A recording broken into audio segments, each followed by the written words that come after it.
এক দৃষ্টিতে নদীর দিকে তাকিয়েছিল বয়স 25-এর মেয়েটা, নাম সোহিনী। মাস্টার কমপ্লিট করে এখন স্কুল সার্ভিস কমিশনের পরীক্ষা দিচ্ছে সে।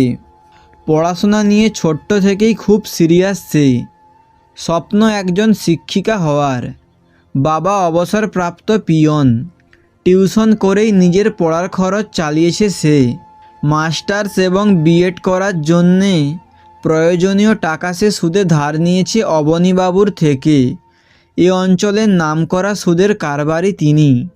চাকরি পাওয়া নিয়ে এক প্রকার নিশ্চিন্ত। পদার্থবিদ্যায় গোল্ড মেডেল নিয়ে বিএসসি এবং এমএসসি পাস করা মেয়েটি। ব্রিজের ওপর দিয়ে একের পর এক গাড়ি ছুটে চলেছে নিজের গন্তব্যের উদ্দেশ্যে। বর্ষার পড়ন্ত বিকেলে অনেকেই হাঁটতে আসে নদীর ধারে। এই ব্রিজের ওপর দিয়েই যেতে হয় সকলকে। তবে বেশিরভাগ মানুষই নিজের চিন্তায়, নিজের খেয়ালে চলাচল করে বলেই কে কী করছে সেদিকে নজর থাকে না। কিন্তু ব্রিজের উল্টো দিকে দাঁড়িয়েছিল অয়ন। কেশবের সাথে এসেছে আজ একটু আড্ডা দেবে বলে। অয়ন কলকাতায় থাকে। প্রায় 6 মাস বাদে আজ ফিরছে বাড়িতে। কলকাতায় একটি বড় প্রাইভেট ফার্মে চাকরি করে। বেতন ভালো, কিন্তু স্বপ্ন একজন সরকারি আমলা হওয়া। তাই চাকরির সাথে সরকারি চাকরির জন্যে প্রস্তুতি নিচ্ছে সে। যথেষ্ট মেধাবী ছেলে, বাবা মার নয়নের মণি। গল্পে গল্পে তার চোখ যায় উল্টো দিকে একা দাঁড়িয়ে থাকা মেয়েটির দিকে। মনে মনে প্রশ্ন জাগে, কি ব্যাপার, কি করছে এই সময় মেয়েটি।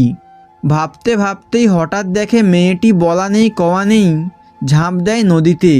কেশবকে সাথে নিয়েই অয়ন এক ছুটে সেদিকে যায়। গিয়েই দেখে হাবুডুবু খাচ্ছে মেয়েটি। সামনে নদীতে ডিঙি নৌকা নিয়ে ভেসে যাচ্ছিল পরাণ কাকা। সে এই ঘটনা দেখে ঝাঁপ দেয় নদীতে। মুহূর্তেই লোকজন জমা হয়ে যায় নদীর পাড়ে। পরাণ কাকাকে সঙ্গে নিয়ে অয়ন কেশব হাসপাতালে নিয়ে এসেছে সোহিনীকে। ডাক্তার বলেছে ক্রিটিক্যাল কন্ডিশন। 24 ঘন্টার আগে কিছু বলা সম্ভব নয়। সোহিনীর মা বাবা খবর পেয়ে ছুটে এসেছে হাসপাতালে। মা কাঁদতে কাঁদতে জ্ঞান হারিয়ে ফেলছেন। বাবার থেকে জানা গেল চাকরি নিয়ে খুব আশাবাদী ছিল সোহিনী। ধারের টাকাও শোধ হয়ে যাবে, বাবা মায়ের পাশে দাঁড়াবে, এই ছিল তার ইচ্ছে। পরীক্ষাও হয়েছিল মনের মতো। ইন্টারভিউতে খুব ভালোভাবে প্রায় সমস্ত প্রশ্নের উত্তর দেওয়ায় এক প্রকার সে ভেবেই নিয়েছিল যে চাকরিটা তার হচ্ছেই। গত পরশু পরীক্ষার রেজাল্ট বেরিয়েছে। তাতে মেরিট লিস্টে তার নাম থাকা তো দূর, ওয়েটিং লিস্টেও তার নাম নেই। কিছুতেই মেনে নিতে পারেনি সে।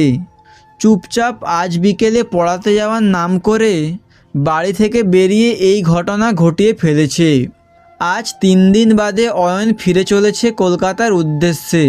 ট্রেনে বসে একটার পর একটা গ্রাম শহর পার করে চলেছে সে।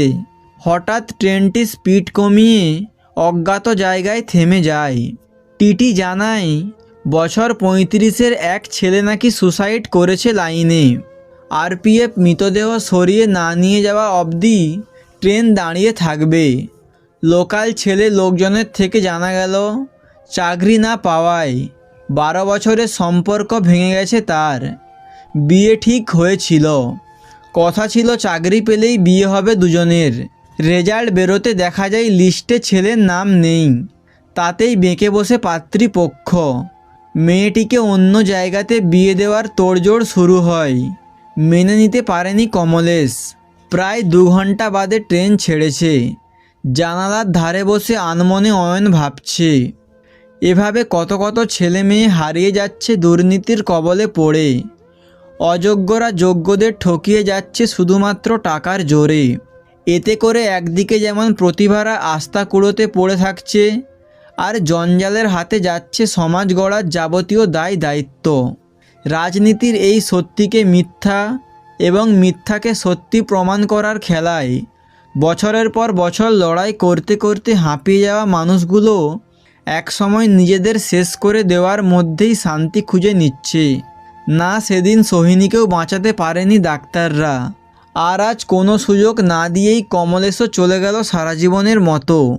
এই রকম কত সোহিনী কমলেশরা প্রতিদিন হারিয়ে যাচ্ছে শুধুমাত্র এক শ্রেণীর মানুষের দুর্নীতির মাধ্যমে অর্থ উপার্জনের খেলা খেলার জন্য। না এদের পরিবারে থাকা বৃদ্ধ বাবা মা, স্ত্রী, পুত্র, কন্যার দায় দায়িত্ব কেউ নেবে না। সৎ পথে খেটে চাকরি পেয়ে এরা শুধু সমাজে মাথা তুলে দাঁড়াতে চেয়েছিল, নতুন সমাজ গড়ার কাজে অংশগ্রহণ করতে চেয়েছিল। সেটাই হয়তো সবথেকে বড় ভুল পদক্ষেপ ছিল।